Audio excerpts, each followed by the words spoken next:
Hello all, this is Dr. Vyat Pragyacharya. Today we are going to start molecular biology. Well, the topic is not new altogether to you. You have had a very sound background from your plus 2 science. So basically when we talk about molecular biology, we talk about cell,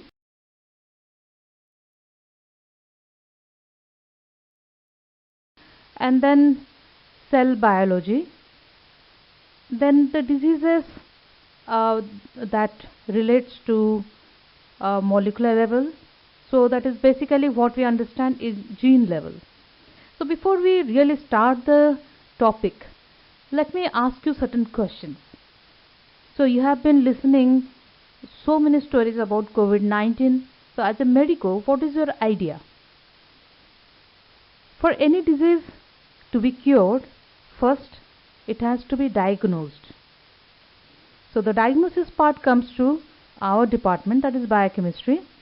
So be it a biochemical parameter or a definitive diagnosis through molecular diagnostics.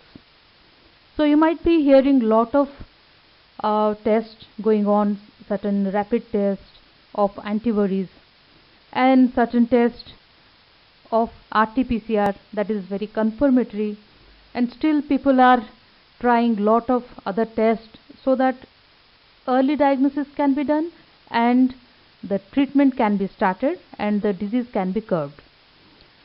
Then a vaccine is also being thought of, whether it can be done, not done. So lot of possibilities, lot of doubts around this vaccine for COVID-19. So from all this, you must be now knowing that to have a sound background knowledge of this molecular biology is very, very important to know how disease progress, how it can be diagnosed, and then what can be the treatment modalities. So basically, in medical science, we talk about two groups of drugs. Either we have an antibiotic or we have anti-cancer drugs. Now antibiotics, they target the central dogma, different processes of microbes, so that the microbe, the bacteria, viruses, fungi, etc., they can be curbed. Their growth cannot take place. That is one aspect. Or they can be even killed. And the other aspect is killing our own cells, that is cancer cells. Cancer cells are what? Their unchecked growth of certain type of tissues. Now these rapidly growing cells can be killed again by targeting the central dogma or the main processes of DNA replication, transcription or translation, and at several checkpoints we can work upon it. So for that we must know what is the basis or the building unit of this molecular biology. So nucleic acids are the mainstay. Apart from that, free nucleotides are also involved. So it is not just nucleic acid but lot many other things, nitrogenous bases, that will be taking up under these classes. They are very large molecules but constitute a very minor fraction of the cell as per weight. So if we compare the weight, molecular weight of proteins, if it is 5000 to 1 million, nucleic acid molecular weight are up to several billions, yet they consume very less space. And if we say by percentage of cell weight, then DNA constitute only 1% and RNA only 6%.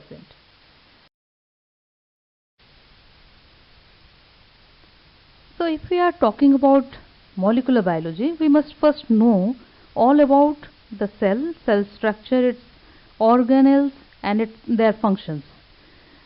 We know that DNA resides in the nucleus, but apart from that 1% of it reside in different mitochondria.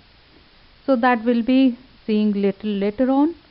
And RNAs, they stay in the cytoplasm, but some exceptions are there who reside in the nucleus, like small nuclear RNA and small nucleolar RNA.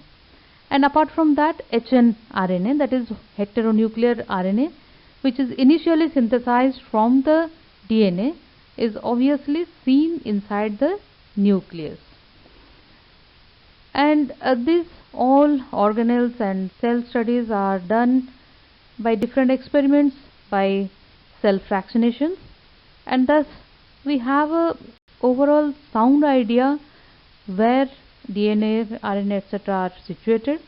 So with that knowledge we proceed to the next level, cell fractionations. Then the components basically involved in molecular biology are these three: DNA, RNA and protein. So whatever you see in yourself, it is basically proteins, proteins and proteins. So protein is the mainstay of our being. DNA gives rise to RNA, and from mRNA the protein will be translated. So finally, whenever some protein is required, so where are the proteins? They are everywhere as structural proteins. They are also present as in the blood plasma proteins. They are protective in the form of antibodies. They are in the skeleton. They are in the muscles. They are everywhere. So as enzymes and hormones also, proteins are only present. So if we require some particular type of protein, then the signal goes to the DNA level, then the specific RNA is formed, from that specific protein is synthesized. So in between there are lot of processes that will be taking, and before that we need to be familiar with different terminologies that will be taking up in between. So why a medico should know about molecular biology? As I already gave you hint, for three purposes we must know about this molecular biology. One thing is diagnosis. Diagnosis, I have already told you. Diagnosis of this COVID-19 is just a recent thing, but we have been diagnosing genetic diseases since years, and a great blessing in the form of molecular diagnostics came for tuberculosis diagnosis. This one disease was bugging us like anything. So actually the number of deaths that is till date occurring due to TB is much more higher than these viral diseases. So our concern should be that first. So this diagnosis was getting missed by bacterial culture or anything else, which has been taken up by this molecular diagnostics. So this is just one example. Lot many other diseases can be diagnosed so that we can go for a treatment. Then what is prognosis? Prognosis is progress of disease, whether the patient is recovering or deteriorating. To see this, we need some markers. So off and on we can go for evaluating those fixed parameters, and we can find out how the patient is improving or deteriorating. Then the treatment part. Treatment part, as I told you, by targeting different processes involved in central dogma, that is one part. Directly we can modify the genes at the DNA level, that is the genes those are being expressed.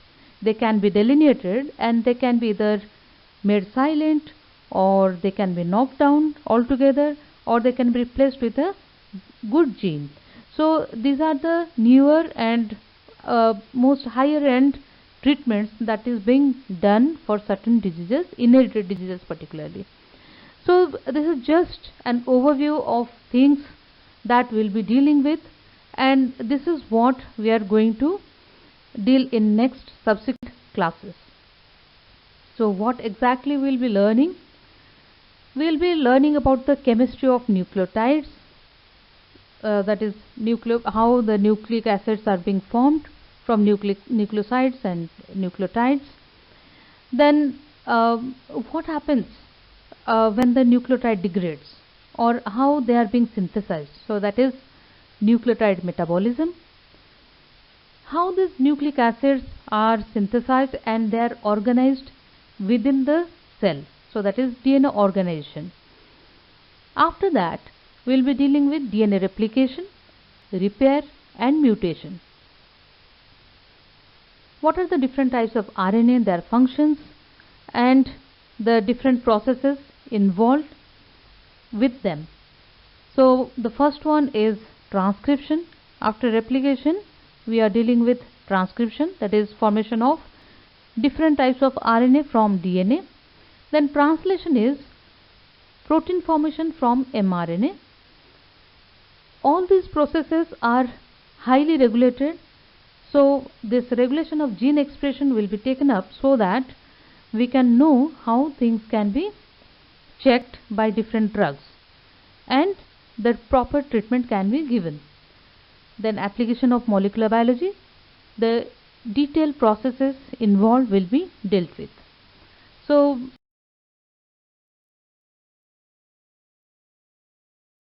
this is all. You will be having a quiz on this class.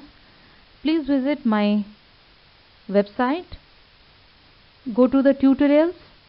Under that you will find a biochemistry quiz.